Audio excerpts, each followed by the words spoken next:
October 19ನೇ ತಾರೀಕು ಚಿತ್ತಾಪುರದಲ್ಲಿ ರಾಷ್ಟ್ರೀಯ ಸ್ವಯಂ ಸೇವಕ ಸಂಘದ ಪಥಸಂಚಲನ ಕಾರ್ಯಕ್ರಮ ಆಯೋಜನೆಗೊಂಡಿತ್ತು.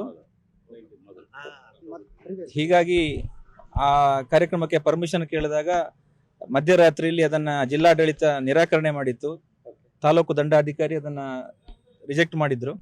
ಅದರ ವಿರುದ್ಧ ಹೈಕೋರ್ಟ್ನಲ್ಲಿ ರಿಟ್ ಅರ್ಜಿ ಸಲ್ಲಿಸಿ ಭಾನುವಾರ ದಿವಸ ಹಿಯರಿಂಗ್ ಆದಾಗ ಮಾನ್ಯ ಉಚ್ಚ ನ್ಯಾಯಾಲಯದ ಏಕಸದಸ್ಯ ಪೀಠ ನೀವು ಇನ್ನೊಂದು ದಿವಸ ಮಾಡ್ಬೋದು ಅನ್ನೋಂಥ ಒಂದು ಪ್ರಶ್ನೆಯನ್ನು ನಮಗೆ ಕೇಳಿದಾಗ ನಾವು ಎಲ್ಲರಿಗೂ ಅನುಕೂಲ ಆಗೋದಾದರೆ ನಾವು ಇನ್ನೊಂದು ದಿವಸ ಮಾಡಲಿಕ್ಕೆ ತಯಾರಿದ್ದೀವಿ ಅಂತೇಳಿ ಡೇಟನ್ನು ಕೊಟ್ವಿ.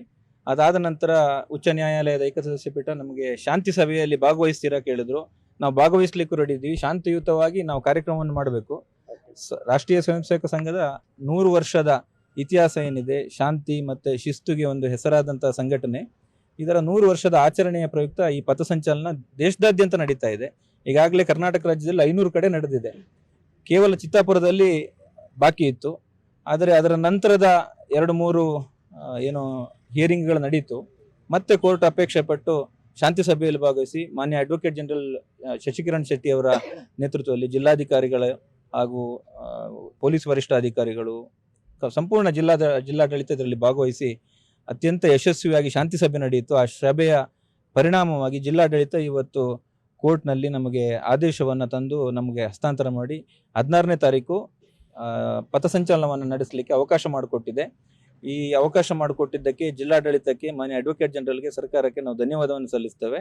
ಮತ್ತು ಶಾಂತಿಯುತವಾಗಿ ಈ ಹಿಂದೆ ಹೇಳಿದ ಹಾಗೆ ಅತ್ಯಂತ ಸೌಹಾರ್ದತೆಯಿಂದ ಶಾಂತಿಯುತವಾಗಿ ಈ ಕಾರ್ಯಕ್ರಮವನ್ನು ನಡೆಸಬೇಕು ಅಂತ ಆಯೋಜಕರೆಲ್ಲ ತೀರ್ಮಾನ ಮಾಡಿದ್ದಾರೆ. ಅಕ್ಟೋಬರ್ 19ನೇ ತಾರೀಕು ಚಿತ್ತಾಪುರದಲ್ಲಿ ರಾಷ್ಟ್ರೀಯ ಸ್ವಯಂ ಸೇವಕ ಸಂಘದ ಪಥಸಂಚಲನ ಕಾರ್ಯಕ್ರಮ ಆಯೋಜನೆಗೊಂಡಿತ್ತು. ಹೀಗಾಗಿ ಆ ಕಾರ್ಯಕ್ರಮಕ್ಕೆ ಪರ್ಮಿಷನ್ ಕೇಳಿದಾಗ ಮಧ್ಯರಾತ್ರಿಯಲ್ಲಿ ಅದನ್ನ ಜಿಲ್ಲಾಡಳಿತ ನಿರಾಕರಣೆ ಮಾಡಿತ್ತು. ತಾಲೂಕು ದಂಡಾಧಿಕಾರಿ ಅದನ್ನ ರಿಜೆಕ್ಟ್ ಮಾಡಿದ್ರು.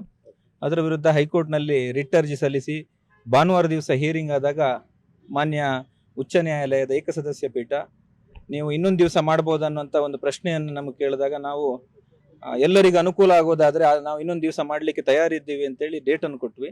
ಅದಾದ ನಂತರ ಉಚ್ಚ ನ್ಯಾಯಾಲಯದ ಏಕಸದಸ್ಯ ಪೀಠ ನಮಗೆ ಶಾಂತಿ ಸಭೆಯಲ್ಲಿ ಭಾಗವಹಿಸ್ತೀರಾ ಕೇಳಿದ್ರು. ನಾವು ಭಾಗವಹಿಸ್ಲಿಕ್ಕೂ ರೆಡಿ ಇದ್ದೀವಿ. ಶಾಂತಿಯುತವಾಗಿ ನಾವು ಕಾರ್ಯಕ್ರಮವನ್ನು ಮಾಡಬೇಕು.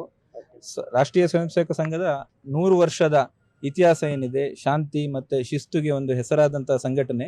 ಇದರ 100 ವರ್ಷದ ಆಚರಣೆಯ ಪ್ರಯುಕ್ತ ಈ ಪಥಸಂಚಲನ ದೇಶದಾದ್ಯಂತ ನಡೀತಾ ಇದೆ.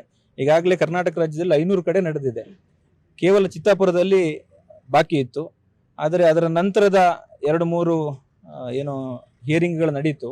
ಮತ್ತೆ ಕೋರ್ಟ್ ಅಪೇಕ್ಷೆ ಪಟ್ಟು ಶಾಂತಿ ಸಭೆಯಲ್ಲಿ ಭಾಗವಹಿಸಿ ಮಾನ್ಯ ಅಡ್ವೊಕೇಟ್ ಜನರಲ್ ಶಶಿಕಿರಣ್ ಶೆಟ್ಟಿ ಅವರ ನೇತೃತ್ವದಲ್ಲಿ ಜಿಲ್ಲಾಧಿಕಾರಿಗಳ ಹಾಗೂ ಪೊಲೀಸ್ ವರಿಷ್ಠಾಧಿಕಾರಿಗಳು ಸಂಪೂರ್ಣ ಜಿಲ್ಲಾಡಳಿತ ಇದರಲ್ಲಿ ಭಾಗವಹಿಸಿ ಅತ್ಯಂತ ಯಶಸ್ವಿಯಾಗಿ ಶಾಂತಿ ಸಭೆ ನಡೆಯಿತು. ಆ ಸಭೆಯ ಪರಿಣಾಮವಾಗಿ ಜಿಲ್ಲಾಡಳಿತ ಇವತ್ತು ಕೋರ್ಟ್ನಲ್ಲಿ ನಮಗೆ ಆದೇಶವನ್ನು ತಂದು ನಮಗೆ ಹಸ್ತಾಂತರ ಮಾಡಿ 16ನೇ ತಾರೀಕು ಪಥಸಂಚಲನವನ್ನು ನಡೆಸಲಿಕ್ಕೆ ಅವಕಾಶ ಮಾಡಿಕೊಟ್ಟಿದೆ. ಈ ಅವಕಾಶ ಮಾಡಿಕೊಟ್ಟಿದ್ದಕ್ಕೆ ಜಿಲ್ಲಾಡಳಿತಕ್ಕೆ, ಮಾನ್ಯ ಅಡ್ವೊಕೇಟ್ ಜನರಲ್ಗೆ, ಸರ್ಕಾರಕ್ಕೆ ನಾವು ಧನ್ಯವಾದವನ್ನು ಸಲ್ಲಿಸ್ತೇವೆ. ಮತ್ತು ಶಾಂತಿಯುತವಾಗಿ ಈ ಹಿಂದೆ ಹೇಳಿದ ಹಾಗೆ ಅತ್ಯಂತ ಸೌಹಾರ್ದತೆಯಿಂದ ಶಾಂತಿಯುತವಾಗಿ ಈ ಕಾರ್ಯಕ್ರಮವನ್ನು ನಡೆಸಬೇಕು ಅಂತ ಆಯೋಜಕರೆಲ್ಲ ತೀರ್ಮಾನ ಮಾಡಿದ್ದಾರೆ. ನಿರ್ಭೀತ, ನಿಷ್ಪಕ್ಷಪಾತ, ವಿಶ್ವಾಸಾರ್ಹ ಸುದ್ದಿಗಳಿಗೆ ಮತ್ತೊಂದು ಹೆಸರಾಗಿರುವಂತ ನ್ಯೂಸ್ 18 ಕನ್ನಡ ಈಗ ಆಪ್ನಲ್ಲೂ ಲಭ್ಯವಿದೆ. ದಯವಿಟ್ಟು ಇಲ್ಲಿರುವಂತ QR ಕೋಡ್ ಸ್ಕ್ಯಾನ್ ಮಾಡಿಕೊಂಡು ಆಪ್ ಡೌನ್ಲೋಡ್ ಮಾಡೋದಕ್ಕೆ ಮರಿಬೇಡಿ. ನಿಮ್ಮ ಬೆಂಬಲ ಹೀಗೆ ಸದಾ ನಮ್ಮೊಂದಿಗಿರಲಿ. ಧನ್ಯವಾದ.